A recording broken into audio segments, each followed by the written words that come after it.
Hey everyone. If you're watching this, that means the recent open beta server slam for Marathon is concluded. So I will be giving my thoughts on this early look of the game, the last one, or like they get before it officially launches this week. And in all honesty, even as someone who is not the most familiar with the original version, I definitely understand significance, hence, and nor am I that familiar with extraction shooters. I definitely get the appeal, as has been shown with the recent success of Arc Raiders being, and I not at this stage I would personally not put it on the same pedestal as I would Bungie's work on Destiny 2 or the original Halo trilogy. But that also shows me that they definitely understand how to make an entertaining shooter still from a gameplay perspective. And another advantage it has in the crowded market is very visually striking presentation, even with some other parts of like we're going to be talking about in a few moments. I will say this right off, depending on how the game does, I might make another video about the topic. I might not, but I definitely liked it better than what I played with High Guard. I'll say that much. So let's let's talk about this Hot Marathon on Survival, a flawed but often fun shooter. So let's begin. I played the game on PS5. The game will also be available on both PC and Xbox platforms as well. Well, it takes place in the distant future in the 28th century, with humanity having to place their consciousness inside android shells, and a lot of resources being eyed by a wide variety of corporations, so not really a stretch, admittedly. Hey, you are in turn contracted by a lot of these companies and a rogue military and opposing rogue military faction to who complete jobs, which in turn lead to you getting more or loot in terms of both gear and weapons. So even I, someone whose knowledge of the abstraction shooter can less again fit on a restaurant napkin, it's another one that I can fall under. What I would write would be they exist and they have their fans. But even with that case, the onboarding, even though it took me a few tries to complete the tutorial which you have in order to access the rest of it didn't feel punishing by any means. Like there was challenge, but they did an okay job of helping me understand what I initially do wrong, so I can figure out how to do it right. Which it's not really that bad an idea. And once I had that hat down, and I mainly used the destroyer and rook shells primarily because of their designs and their purposes. Most likely after the game launches and goes through a few updates, I'll try the others. There's one of which was I could not access. And I didn't succeed at every single mission, and but there are advantages. I tried not to take everything with me that I would not want to lose, which is basically true for anything else in life. And while I could tell which players in my squads have been doing these kind of games longer than I have, they were getting everything they could fit in their inventory. We, I also took the other opportunity I could to expand hand mine and to add an augment decreases fall damage. But in my case, I was more trying to fill the contract and then get to the extraction points without getting wiped out. And I also will say that the the amount of variety of weapons weapons you can get look neat. I mean, you start with a standard issue sidearm and rifle. Well, and of course, you can unlock more as you successfully complete hit more contracts and also raise your experience level. I mean, someone's been playing role playing games as much as been playing video games in general.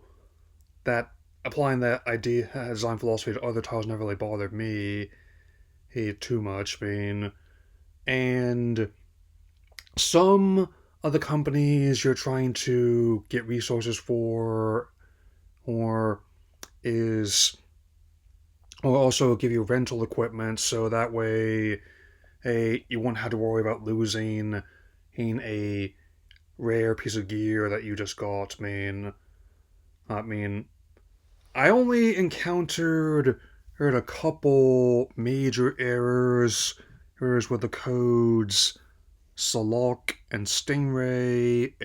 And even though I'll admit there's more they could be doing, which I can hope that they will keep iterating upon this idea.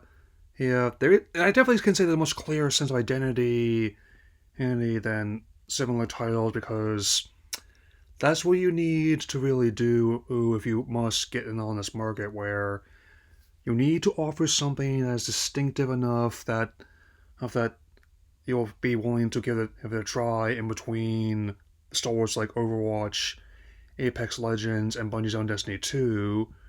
And I'm really liking how, even though they have a lot of experience over decades of making FPS titles, that they're not only willing to hear concerns but also listen to them. Um, where, and I definitely agree that there are things that could be worked on, especially the the fonts on the menu screens, like how, I mean, as you can tell, I don't have the best eyesight in the world, but I like it when other games have the option of adjustable font sizes for those who need it. I do that sometimes. I am also like the idea of making like the background of some of the captions opaque as well and changing the color depending on who's talking, which is also quite useful. I mean, but on the whole, I still like the look and feel that I'm using here. It's not straight up cyberpunk, but it definitely has a deliberate idea of making these shells look like combination of being sleek edges, but also something that could stand up to going all the hostile environments on House 84. It's distinct even from the original games they put out back in the day. I've taken a calling look and feel DOS punk. I mean, I reiterate, fellas, I'm old enough to know what DOS is, and I definitely could see something similar being used given how many resources is that newer operating systems are taking up. I mean, because if something was too powerful for the regular memory, they use it on the DOS backend instead.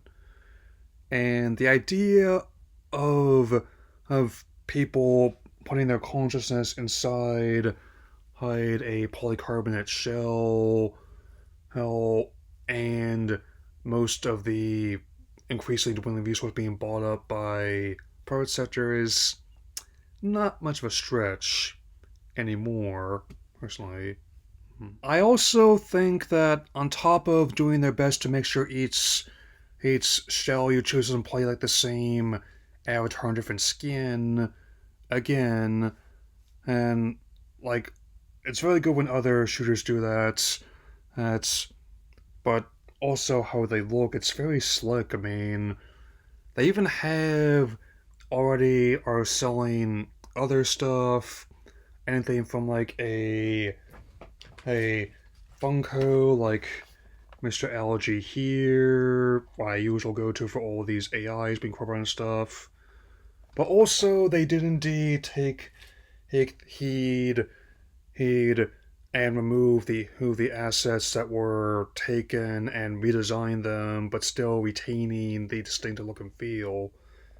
I mean, I definitely especially enjoy that aspect where, and also, even though I cannot say for certain how this game will perform, I try to not make any too many presumptions about new IPs, whether from new companies or existing in developers. But this is kind of an interesting one where they're reviving something that's technically has not been seen in a long time with a new who who look and feel. Like even I, someone who was aware of the original game's existence but never actually played them, um, um, but a lot of ideas that came up in that first one still carried over to things that did in Halo and the first two Destiny games, and they have been averaging at least 150,000 players peak on Steam for the PC version, and and and the last night I tried to no the night before last, which now I'm starting when I try to get back I logged in. It just kind of got so many that I couldn't get one because of how stuffed it was, which is usually the purpose of these kind of events to see how much stress servers can completely take before they straight up crash. I never experienced one of those, but I did get an instance where they just timed out and I wasn't able to get into it. And I don't mean, and once again, I don't mean the hence that I wasn't really vibing what they were offering. And there are a lot of ideas I do like, and I'd be willing to who pick up the game even at like the $40 list price, even and after they implement updates. I literally could not get into it on some nights, which is an indicator to me that I cannot say it'll be as big as like the original Halo trilogy or Destiny 2 is, but that tells me if they can retain this audience and keep new content coming rapid clip, as well as make sure they maintain balancing of the armor and weapons, and then I can definitely see this game by his audience. I don't see he Sony hitting the panic button in 2 weeks like they did with Concord, and that's another advantage it has with that one where they're being visually distinctive and armor control is Oni, especially like her design, and I'll definitely be mentioning more about this in my next gaming vlog for this month. But the conversation with AI in games is not going to get solved overnight. I will say this, like that part, the whole idea of giving us opponents to fight against, we don't have human players to play against. That's been around ever since Pong. If you really want to go back, Space War, one of the things. Though the future of this game after it launches is something I do not personally know, especially given how for every live service title that hits, like Arc Raiders or Marvel Rivals market, we get dozens of ones like Lawbreakers, Concord, and now High Guard that don't pan out so well. Fortunately, and based on my experience here, though, I do not know if it will be Bungie's next big FPS franchise. As, for what I played here, Marathon's Service Land presented like a flawed but often fun extraction shooter, even for someone like me who's a newcomer. That'll be all for now. Take care.